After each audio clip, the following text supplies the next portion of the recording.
स्थूल में एग्जाम्पल ले रहे हैं, ऐसे यहाँ पे भी ले सकते हैं। जो ऑडियंस के लिए ड्रामा, भले ही थोड़ी देर के लिए वो ऑडियंस के लिए ड्रामा कहेंगे ही नहीं, और जो उसमें ड्रामा में पार्ट एक्टर प्ले कर रहे हैं उनके लिए भी ड्रामा नहीं है, क्योंकि वो अपने रोल में इन्वॉल्व है, पूरा उसी में डूबे हुए हैं, इतनी अच्छी एक्टिंग कर रहे हैं। केवल सिर्फ और सिर्फ ड्रामा उसके लिए है जो स्टेज और स्टेज के बाहर जो ऑडियंस है इनसे भी पीछे, जिसने वो ड्रामा बनाया है। अब ऑडियंस के लिए क्यों नहीं कहेंगे ड्रामा है? क्योंकि वो ऑडियंस मौज तो कर रहे हैं, लेकिन वो उनके रसों में डूब जाते हैं। हीरो आया, उसने वाहवाही करने लगते हैं, उसी में उसी भाव में बह गए। विलन आया तो उसकी उसकी भावना में बह गए, उसके लिए वैसे बुरे शब्द, उनके बुरे भाव आने लगे कि विलन के लिए। तो यानी कि किसी किसी भी भाव के रस में डूब रहे हैं ऑडियंस, तो वो ड्रामा उसके लिए ड्रामा नहीं है। और जो पार्ट प्ले कर रहा है उनके लिए तो नहीं कहेंगे। सिर्फ और सिर्फ ड्रामा किसके लिए है? जो द्वैत के दो हिस्सों को देख रहा है, डायरेक्टर, सिर्फ वो डायरेक्टर है जो दोनों द्वैत से बाहर है, पर्दे के पीछे। जैसे इसको एग्जाम्पल के लिए, जैसे बता रहे हैं एग्जाम्पल के लिए, क्योंकि ड्रामा उस एक्टर के लिए ड्रामा है केवल कि जो पूरा उस डायरेक्टर के लिए बल्कि ड्रामा है जिसने खुद क्रिएट किया है, उसने एक्टर को भी क्रिएट किया है, और वो उसके लिए भी। जैसे लौकिक दुनिया से एग्जाम्पल शुरू करते हैं। लौकिक दुनिया वाले क्या होता है, आत्मा को भी नहीं जानते, न परमात्मा को, न ड्रामा को। हाँ, उनकी बातें जरूर करते हैं। तो जब क्या होता है, अब उसके बाद लौकिकता से शुरू कर रहे हैं, नीचे की स्थिति से ज्ञान का बीज पड़ा, पता चला हम शरीर नहीं है, मन बुद्धि की शक्ति है, आत्मा है, तो वो यहाँ पे आ गए ब्राह्मणों की दुनिया में। अब बीज पड़ा तो उसका बीज का विस्तार होने लगता है अपरा प्रकृति के द्वारा। पहले विस्तार होता है अधोमुखी मन के आधार पे, तो वहां पे क्या होता है, कर्तापन का भान रहता है। अब वहां पे द्वैत के चक्र में फंसे हैं, अद्वैत को अभी जानते नहीं है क्योंकि शुरुआत है। जैसे कैसे कहें कि अद्वैत को नहीं जानते? जैसे उदाहरण से समझते हैं, कोई जैसे लौकिक दुनिया में किसी के कोई आत्मा का जब ज्ञान नहीं था, तो उसके संस्कार थे बहुत बुरे बुरे कार्य करने के। तो चोरी करना, झूठ बोलना, मारकाट करना, लेकिन करने के बाद उसको दुख महसूस होता था। फिर उसको ज्ञान मिला अपने आत्मा होने का। उसे समझाया गया तुमको ऐसे कर्म नहीं करने हैं, अच्छे कर्म करने हैं, कर्मों पर फोकस करना, क्योंकि गहराई का ज्ञान नहीं मिला था, अभी ऊपर ऊपर का। तो उसने प्रयत्न करके बुरे कर्म छोड़ दिए, अच्छे कर्म करने लगा।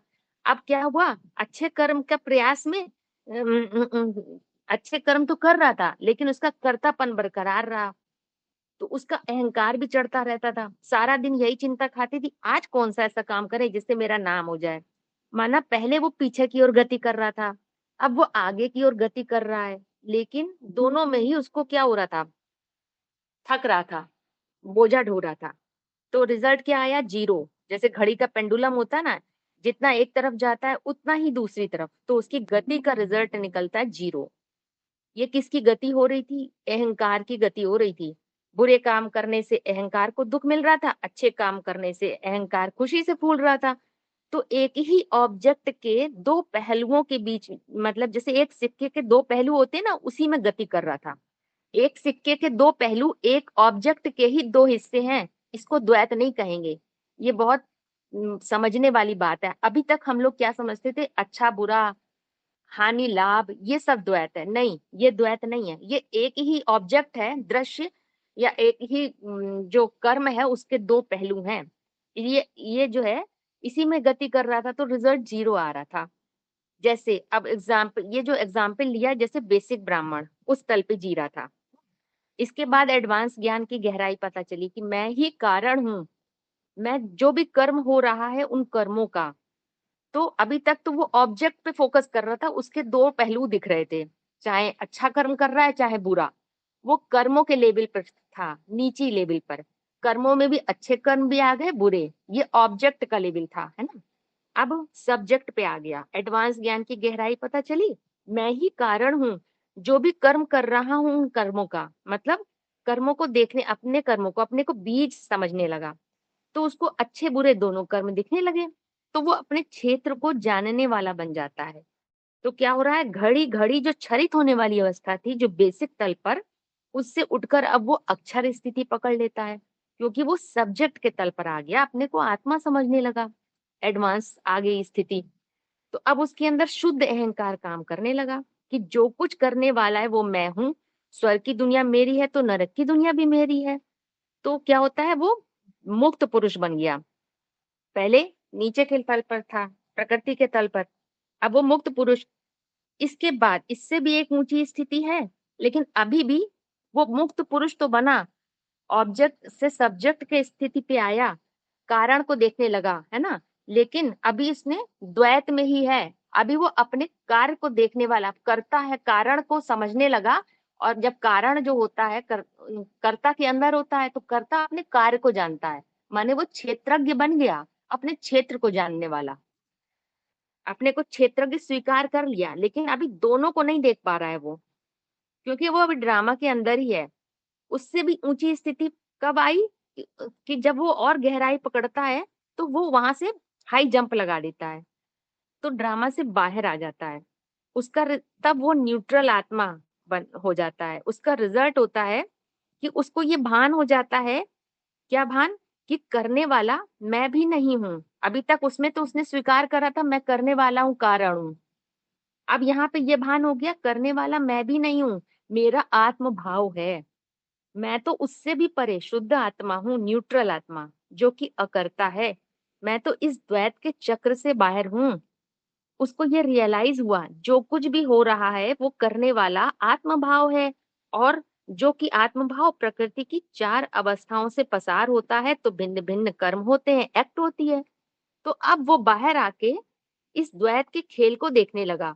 माने उसने आत्म भाव को कारण के रूप में जाना, और उसके आधार पे जो जो कर्म हो रहे थे उसको कार्य के रूप में, यानी वो क्षेत्रज्ञ को भी देखने वाला बन गया, और क्षेत्र को भी देखने वाला बन गया, कर्ता को भी देखने वाला बन गया, और कार्य को भी देखने वाला बन गया, क्योंकि वो न्यूट्रल आत्मा बन गया। अब वो अकर्ता की स्थिति में, इस स्थिति को क्षर अक्षर से भी परे परमात्म स्थिति बताया है।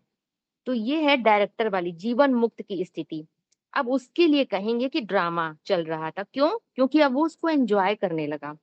जिसने द्वैत के खेल को समझ लिया, कारण के आधार पर होने वाले कार्य को समझ लिया, वही तो ड्रामा को एंजॉय कर सकता है। तो वो ड्रामा सिर्फ डायरेक्टर के लिए ही ड्रामा कहा जाएगा, क्योंकि वो अद्वैत स्थिति में पहुंच गया और ड्रामा से बाहर। तो अब वो दोनों को देखने वाला है, और अपने को भी जानता है, मैं तो अकर्ता हूँ। तो इस तरह से वो ऐसे समझ सकते हैं।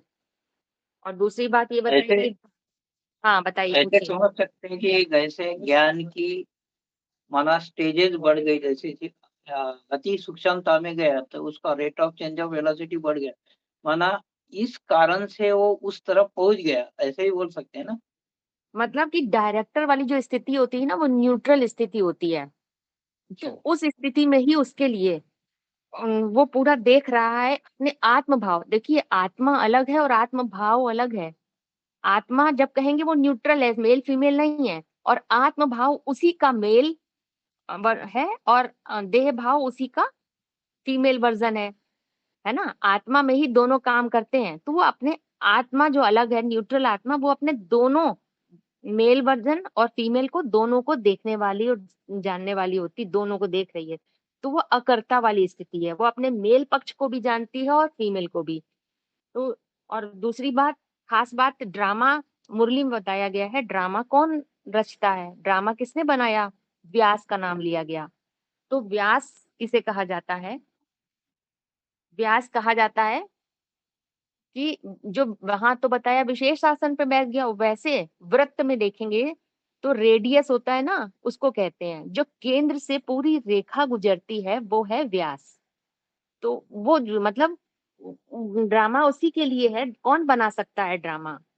पूरी केंद्रित बुद्धि है उसकी, तब वो उससे बाहर है। बाहर आके वो पूरा ड्रामा देख सकता है, वो केंद्र को भी देख सकता है, परिधि को भी देख सकता है। तो वो है स्थिति ड्रामा बनाने के लिए। तो ड्रामा केवल उसी के लिए ड्रामा है, ना केंद्र वाले के लिए ड्रामा कहेंगे और ना परिधि वाले के लिए ड्रामा कहेंगे। उसके बाहर है जो जो द्वैत को देख ऑलरेडी रहा मैंने है। और भी एक बोला है कि सदगति देने वाला और मत देने वाला, तो दो डिफरेंशिएशन की जो बातें आई किस आधार पर आई, कैसे? भाई जी, एक प्रश्न दूसरा है ना, ये वाला चलने दीजिए अभी। ये वाला, इसमें एक प्रश्न था दीदी जो आपने बताया, समझाया। जैसे आपने बताया कि जो देखने वाला है न्यूट्रल आत्मा है, वो डायरेक्टर है। वो पर्दे के पीछे है। तो ये प्रश्न है कि जो पर्दे के पीछे डायरेक्टर वाली स्थिति है, क्या वो साक्षी दृष्टा है या फिर वही वही है परमात्म स्थिति जिसे कहा गया, वही तो साक्षी दृष्टा है। साक्षी हाँ दृष्टा।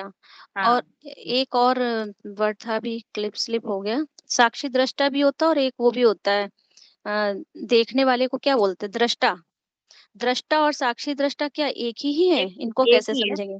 एक ही है दृष्टा और साक्षी दृष्टा एक ही तो है। अच्छा। साक्षी हो गया मतलब, साक्षी होना मतलब कि जो प्रकृति का खेल चल रहा है ड्रामा के अंदर उसमें कोई इंटरफेयर ना करना। साक्षी का मतलब ये होता है, हाँ, अच्छा कोई चले विघ्न बुरा बाधा चले, ना पैदा करना, ठीक है, जैसे बाधा नहीं, आपने कोई क्वेश्चन ही नहीं पैदा हो, कोई इंटरफेरेंस ना हो, कोई परेशानी ना जी हो, जी। एंजॉय करेगा। ठीक इसी ठीक को ठीक। इसी को बाबा ने साक्षी होकर के ड्रामा को देखना बताया और भगवत गीता में इसको स्थित प्रज्ञा की स्थिति बताई गई। हाँ जी हाँ बिल्कुल।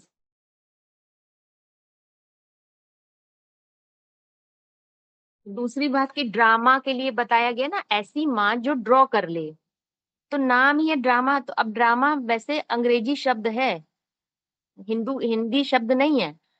तो ड्रामा किसके लिए ड्रामा है। और वैसे मुसलमानों में भी क्या कहा जाता है, आदम और हव्वा की कहानी बताते हैं ना, हव्वा डराती है, और यहाँ पे ड्रामा के लिए बताया गया डरा माँ, ऐसी माँ जो डराती है।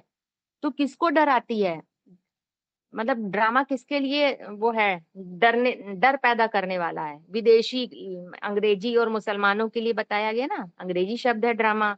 मुसलमानों में हव्वा है तो कहते हैं हव्वा आ जाएगा, माँ बच्चों को डर पाती है, बाबा ने ऐसे बताया है। आदम और हवा की जो कहानी हाँ बताते हैं, आदम और हव्वा की कहानी, यानी कि ऐसी जब, माँ जिसमें डर भरा हुआ है। हाँ तो जो विदेशी होते हैं वो उनके लिए हवा है प्रकृति। कौन सी प्रकृति, ये अपरा प्रकृति जो डराने वाली, क्योंकि वो गुरुत्वाकर्षण से उनको खींच लेती है उसके अंदर।